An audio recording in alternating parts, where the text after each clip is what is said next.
안녕하십니까, 주진우입니다. 네. 파업이 지나치게 고퀄인 것 같아요. 아나운서가 사회보고 PD가 이렇게 만들고 이렇게 굳이 이걸 그렇게 잘 만들 필요는 없는데. 그렇습니다.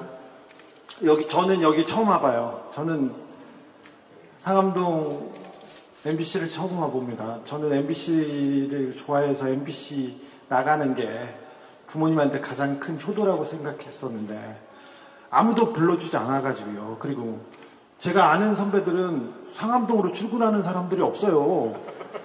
아는 사람들이 여기서 관리 파트에 남은 사람들도 저를 만나려면 2블럭 떨어진 데서 약속을 하고요. 그래서 거기서 만나고 사라지곤 했었습니다.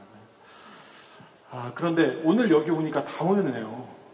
여기 계셨네요. 다 잘 계셨네요. 제가 MBC에 다니던 가끔 가던 여의도 시절에 MBC는 정말 최고였습니다. 기자를 주눅들게 한, 모든 기자를 주눅들게 할 만큼 보도가 훌륭했고요. 인물들도 출중했죠. 기자만 훌륭했냐? 아나운서들 얼마나 뛰어났습니까? PD들도 그랬습니다. PD들. 뉴스한테 물 먹고, 조금 있으면 2580, 뉴스후, 거기에서 시사 프로그램에 물 먹고, 그 다음에 조금 있으면 PD 수첩 나와요. 그럼 또 다시 물 먹고, 좌절하고 있으면 또 라디오 나옵니다. 얼마나 훌륭해요. MBC는 사실, 비정규직이었는데, 작가들도 훌륭했어요. 김은희, 김초희, 이런 사람들, 얘기를 하다 보면 너무 훌륭했어요. 최고였죠. 그 최고는 조금 있다가 최악이 됩니다. MBC 블랙리스트 연예인이 계속 나오고 있습니다. MBC하고 박근혜 때 이명박 때, 어제 이명박 때 얘기가 나왔었는데, 블랙리스트를 위해서 정하지 않습니까? 정하고, 근데 집행하고 실행한 사람들은 여기 MBC 또 구성원이에요. 제가 어떤 이슈를, 이명박에 대한 이슈를 이렇게 제기했어요. 박근혜에 대한 이슈를 제기했어요. 그러면 작은 이슈를 이렇게 제기하면 또 MBC 선배들은 실력도 좋고 인성도 좋아서 하늘 같은 선배들이 윤도환, 최승호, 기사를 보면 전화해서 보자고 해요. 너무 훌륭하다 하고 와서 그 작은 기사를 탐사보도를 또 해서 1시간짜리 프로그램을 만듭니다. 그러면 큰 탐사보도가 완성되곤 했어요. 근데 MBC가 사라지고 나서는 그 역할을 할 데가 없어요. 사실 MBC의 KBS하고 SBS는 열심히 해도 MBC 수준에 못 미쳤어요. 사실 그렇잖아. MBC 떨어져서 거기 갔지. 그런데 그 수준에 못 미쳤어요. 그런데 지금은 모든 방송가 제대로 된 거예요. 큰 언론이 다 넘어가가지고 어려워 죽겠어. 저 이명박 잡겠다고 계속 돌아다니고 있는데 힘들어 죽겠어요, 진짜.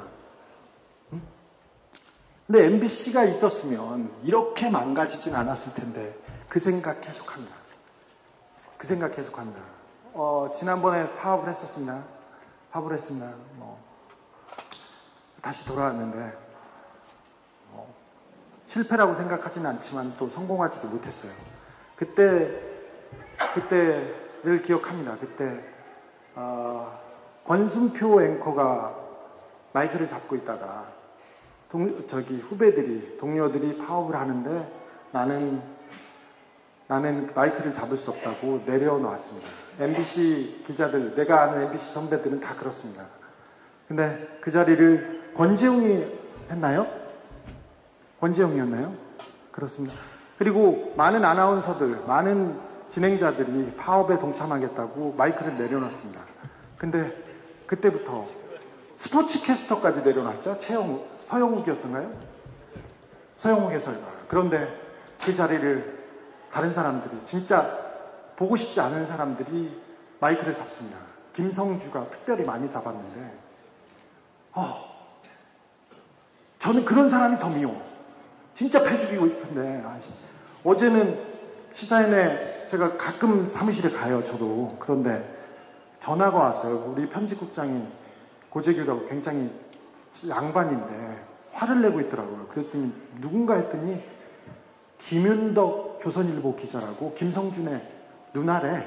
그런데 강재영 아나운서가 시사인의 파업일지를 쓰고 있는데 거기에 김성주가 한 줄 들어왔대요. 그래서 누나가 항의하러 진짜 매너라고는 하나도 없이, 예의라고는 하나도 없이 윽박지르고 있더라고요. 뭐 조선일보 스타일이니까 이해할 수 있는데, 김성주를 기억합니다. 권재용을 기억하고 이진숙을 기억합니다. 제 뒤에 제동이가 와 있어서 제동이한테 금방 마이크를 넘기겠습니다. 그런데 이 얘기는 조금 했으면 좋겠습니다. 블랙리스트를 만든 사람은 이명박이고 김재천인지는 모릅니다. 그런데 실행한 사람들은 여러분의 동료였고 누가 어떻게 됐는지 알지 않습니까? 알잖아요. 어떤 일이 벌어졌고 지시를 내렸는지. 제가 MBC에서 인터뷰 프로그램을 하고 있었어요. 그때 박원순 시장을 인터뷰를 했어요. 하다가 원세훈 얘기를 한마디 했어요. 원세훈이 그때 박원순 시장을 고소했었거든요. 그래서 아니 둘이 잘 아는 사이에 잘 지내라. 이런 걸로 국가기관이 무슨 소송까지 하냐. 이 한마디 했는데 그날 잘렸어요. 누가 어떻게 지시했는지 알지 않습니까? 국정원 어떤 요원이 누구를 통해서 했는지 알지 않습니까? 잘 보고 기억해야 됩니다. 동료들이 이렇게 어려울 때 누가 들어와서 마이크를 잡고 누가 지금 끝까지 누리고 있는지 이 얘기도 해주셔야 됩니다. 해주셨으면 합니다. 저도 파업을 겪었었는데요. 파업했을 때 손석희 선배가 그 얘기 하더라고요. 파업은 엄청 고통스러운 일인데 잘 이겨내기 바란다. 그런데 저는 파업 때 좋았어요. 회사 안 가도 되고 그 기사 안 써도 되니까 좋았어요. 놀고. 그런데 이렇게 모여서 구호 외치고 막 그런 건 저는 싫더라고요. 부끄러움 많이 타가지고.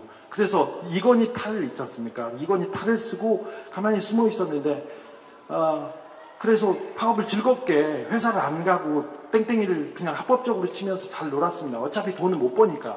근데 나중에 보니까 흰머리가 가득 쌓였더라고요. 여러분의 심정이 어떤지 제가 조금 압니다. 근데 여기서 힘을 내주셔야 됩니다. 이 싸움이 쉽게 끝나지 않습니다. 김장겸은 김재철보다 더 야같고 더 교활합니다. 그래서 크게 책 잡힐 일은 안 할 거예요.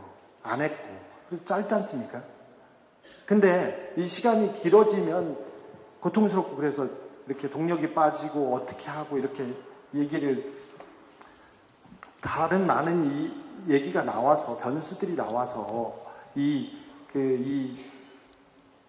파업을 성공으로 이끌겠다는 그런 동력이 떨어질 수밖에 없습니다. 그럴 때일수록 이렇게 마음을 가다듬고 열심히 싸워야겠다 그런 거 하지 마시고 그냥 노세요. 그냥 놀고 있다가 자기 개발하고 스피커 깎아가지고 장인된 사람도 있잖아요. 그리고 전문가들이니까 책 쓰고 놀고 그리고 뭐 그러세요. 그리고 여러분들은 전문가들이니까 뭘 하나씩 만들어도 돼요. 팟캐스트 만들면 돈도 많이 벌어요. 김어준 그런 애가 지금 팟캐스트를 장악하고 있잖아.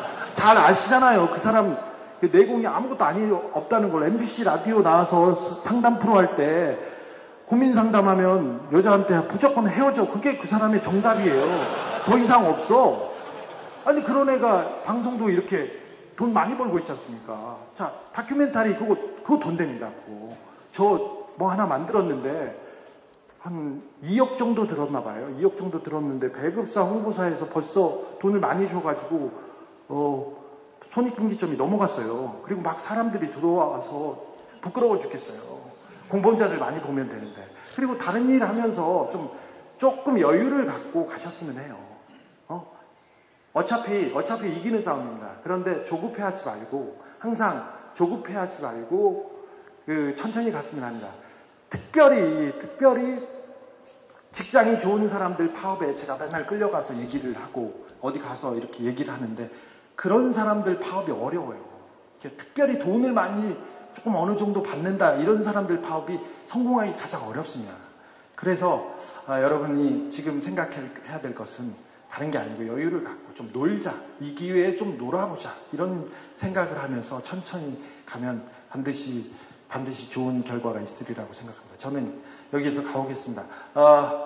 MBC 파업을 지지하고 응원합니다. 김장겸과 그리고 다른 사람들의 비리를 추적해서 제가 곧 보도해서 여러분들한테 올리겠습니다. 네, 감사합니다.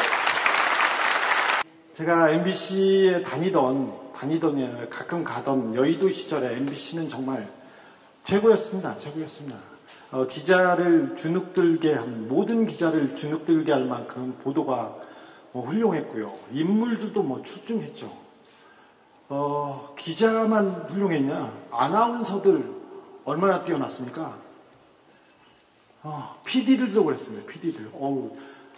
뉴스한테 물 먹고, 조금 있으면 2580, 뉴스후, 거기에서 시사 프로그램에 물 먹고, 그 다음에 조금 있으면 PD 수첩 나와요. 그럼 또 다시 물 먹고, 좌절하고 있으면 또 라디오 나옵니다. 얼마나 훌륭. MBC는 사실, 비정규직이었는데, 작가들도 훌륭했어요. 김은희, 김초희, 막 이런 사람들, 얘기를 하다 보면 너무 훌륭했어요. 최고였죠. 그 최고 1시간짜리 프로그램을 만듭니다. 그러면 큰 탐사보도가 완성되곤 했어요. 근데 MBC가 사라지고 나서는 그 역할을 할 데가 없어요. 사실 MBC의 KBS하고 SBS는 열심히 해도 MBC 수준에 못 미쳤어요. 사실 그렇잖아. MBC 떨어져서 거기 갔지. 그런데 그 수준에 못 미쳤어요. 그런데 지금은 모든 방송가 제대로 된 거예요. 큰 언론이 다 넘어가가지고 어려워 죽겠어. 저 이명박 잡겠다고 계속 돌아다니고 있는데 힘들어 죽겠어요, 진짜.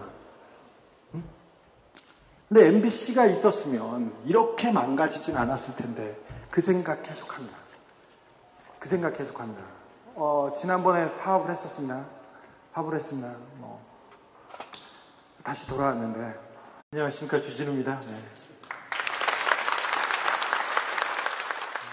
파업이 지나치게 고퀄인 것 같아요. 아나운서가 사회보고 PD가 이렇게 만들고 이렇게 굳이 이걸 그렇게 잘 만들 필요는 없는데. 그렇습니다.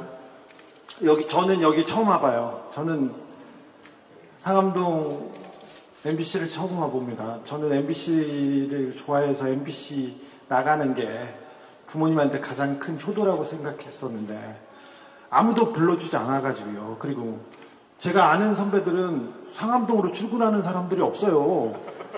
아는 사람들이 여기서 관리 파트에 남은 사람들도 저를 만나려면 2블럭 떨어진 데서 약속을 하고요. 그래서 거기서 만나고 사라지곤 했었습니다. 그런데 오늘 여기 오니까 다 모였네요. 여기 계셨네요. 다 잘 계셨네요.